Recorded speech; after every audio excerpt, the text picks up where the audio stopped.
السلام علیکم ویورز، امید ہے سب خیریت سے ہوں گے۔ اور آج کی ہماری ویڈیو بھی انجینئر محمد علی مرزا پہ ہے، تو سٹارٹ کرتے ہیں ہم بغیر کسی دیری کے۔ اور سٹارٹ کرنے سے پہلے لائک اور سبسکرائب کر دیا کرے بھائی۔ چلے سٹارٹ کرتے ہیں بغیر کسی دیری کے۔ یہاں تو کسی کے سامنے سچ بول دیں وہ ناراض ہو جاتا ہے۔ آپ کو سچی بات کرنے کے لیے 10 دفعہ کہنا پڑتا ہے معذرت کے ساتھ۔ ایک مسلمان کا یہ ایٹیچیوڈ ہونا چاہیے کہ اسے قرآن و سنت سے حوالہ دیتے ہوئے آپ کو معذرت کرنی پڑے، تو اس کا مطلب ہے کہ وہ مسلمان نہیں ہے۔ ہندو کو آیت پیش کرتے ہوئے ہمیں نہیں کہنا پڑتا معذرت کے ساتھ، ہم کہتے ہیں ہمارے قرآن میں یہ لکھا ہوا ہے، کہتے ہیں نا۔ کسی آپ مسلمان کو کہہ سکتے ہیں میرے قرآن میں یہ لکھا ہوا ہے کہ نبی تم فرما دو کہ میں انسان ہونے میں تمہاری طرح ہی ہوں، مرتبے میں نہیں، سپیشی میں۔ وہ کہے گا ادھر آنا۔ ڈاکٹر طیل القادری صاحب کی ایک ویڈیو ہے جس میں وہ اتنے جذباتی ہوئے ہیں، باقیوں کو تو چھوڑ دیں، اتنا پڑھا لکھا بندہ۔ وہ کہتے ہیں نبی کو مردہ کہنے والوں مر جاؤ تم۔ اگر وہ اس سے مراد یہ لے رہے ہیں کہ نبی علیہ السلام آخرت کی زندگی میں زندہ نہیں ہے، کسی کا یہ عقیدہ ہے، تو یہ تو کسی کا بھی نہیں ہے، پھر وہ کس کو سنا رہے ہیں؟ دنیا کا ہر مسلمان کہتا ہے کہ نبی علیہ السلام اپنی قبر میں آخرت کی زندگی کے ساتھ زندہ ہے، جس میں نہ سانس ہے، نہ کھانا پینا ہے، نہ ٹوائلٹ ہے، اور وہ آخرت کی جنت کی زندگی ہے جو اس دنیا کی زندگی سے مختلف ہے۔ اور آج بھی اگر قبر رسول آپ کھودیں گے تو نبی علیہ السلام آپ کو وہاں نماز پڑھتے ہوئے نظر نہیں آئیں گے۔ یہ جو مسلم شریف کی حدیث ہے نا کہ حضرت موسیٰ علیہ السلام کو نماز پڑھتے ہوئے دیکھا، وہ سارا معاملہ برزخی ہے۔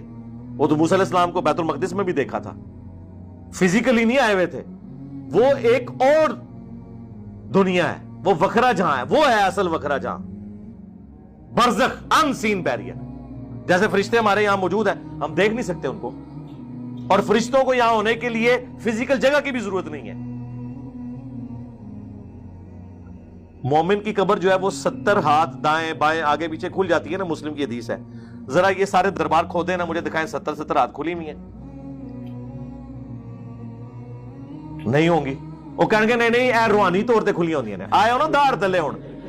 ہاں، ایک قبر منو کاٹ دے اوڑی 70 گز دائیں بائیں اگے پیچھے، ایک 70 گزی قبر تے دکھا دے ہوگے، وہ قبر ہی خود لمبی ہے، لیکن یہ 70 ہاتھ ساری طرف کھلی ہوئی ہے، ایک قبر دس دو۔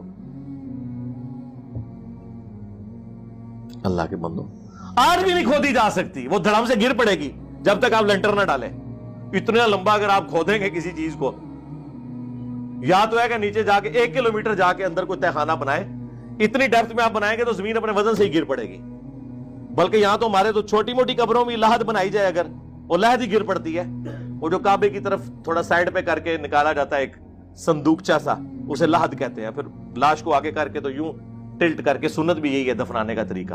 یہ جو باکس والی قبریں ہیں یہ سنت نہیں ہے، جائز ہے، لیکن ہماری زمینوں میں چونکہ وہ باکس والی قبر ہی کھودنا آسان ہے، وہ والی لحد مشکل ہے۔ لحد گر پڑتی ہے تو 70 ہاتھ کون کھولے گا؟ کہتے نہیں یہ آخرت کی زندگی ہے۔ تو خدا کے لیے یہ چیزیں بھی جو آپ ہمیں لکھ کے بھیج رہے ہوتے ہیں، یہ بھی آخرت کے ساتھ ریلیٹڈ ہے۔ آپ ان کو اپنے ان دنیاوی معاملات میں نہ دیکھ رہے ہو، تو نبی علیہ السلام آخرت کی زندگی کے ساتھ ہے۔ تو وہ ڈاکٹر طیل القادری صاحب کہتے ہیں مر جاؤ مردہ کہنے والوں۔ کہتے ہیں کیوں؟ وہ کہتے ہیں قرآن میں لکھا ہے کہ جو شہید ہے اسے مردہ مت کہو، وہ تو اللہ کے حضور زندہ ہے۔ سرکار اس طرح کا مردہ کون سا مسلمان نبی علیہ السلام کو کہتا ہے؟ اچھا، اگر شہید زندہ ہے تو اس کی بیوہ نکاح کیوں کرتی ہے؟ حضرت جعفر طیار شہید ہوئے موتا کے اندر، ان کی بیوی اسما بنت امیس کے ساتھ حضرت ابوبکر صدیق نے شادی کر لی، اور جب حضرت ابوبکر کی ڈیتھ ہوئی تو ان کی اسی عورت کے ساتھ شادی کر لی حضرت علی نے۔ اسی لیے عبداللہ ابن جعفر اور محمد بن ابی بکر یہ حضرت علی کے حقیقی بیٹے نہیں ہیں، لیکن حقیقی بیٹوں کی طرح ان کی پرورش کی ہے مولا علی نے۔ اور سیدہ زینب کا تو رشتہ بھی عبداللہ بن جعفر کو دے دیا۔ شہید زندہ تو بیوہ نکاح کیوں کرتی ہے؟ جس کا خاوند زندہ ہو وہ عورت اگر نکاح کہیں اور کر لے، نہیں جی وہ آخرت کی زندگی ہے، آئے ہو نا داڑ تھلے ہو۔ تو قادری صاحب سے کو پوچھے، جو آپ یہ کہہ رہے ہیں نبی کو مردہ کہنے والوں مر جاؤ، یہ کس کو آپ کہہ رہے ہیں؟ اس طرح کا مردہ تو کوئی بھی نہیں مانتا۔ اور اگر آپ مطلقاً انکار کر رہے ہیں موت کا،